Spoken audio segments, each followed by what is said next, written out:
I'm really thrilled that this is the first liberal arts building at Penn State in over 50 years. Penn State has made, in my view, a very strong statement about its commitment to this work at a very important time in our history.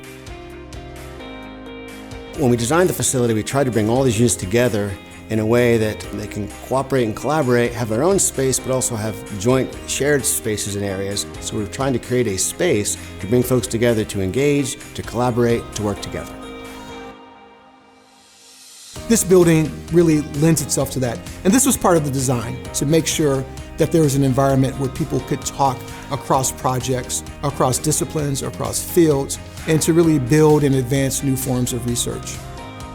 And if you look at the main street on the first floor, whether you come in west side or east side, you come through that main street, you go by a museum, you go by a classroom, you come into the middle lobby atrium area.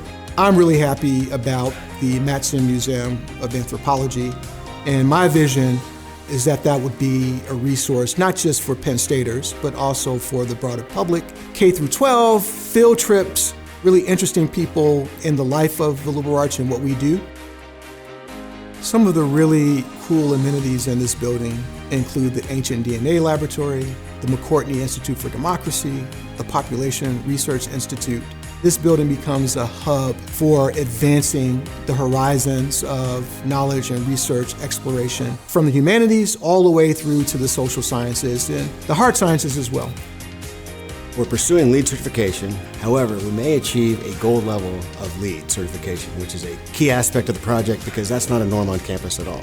So some of those elements represent natural lighting. As we're sitting here, you can see a lot of natural light pouring into these spaces. The use of natural light is not only pleasing to the occupants, but it lessens the heating requirements. You'll notice also bird-friendly glass on the first floor to eliminate bird strikes. We tried to bring some of the indigenous plantings to represent the indigenous peoples that lived on this campus long before we were here, and they repurposed them for feature walls throughout the core of the facility, but also for the tribute areas for Susan Welch, but also Gene and Roz Chaikin, the main benefactors.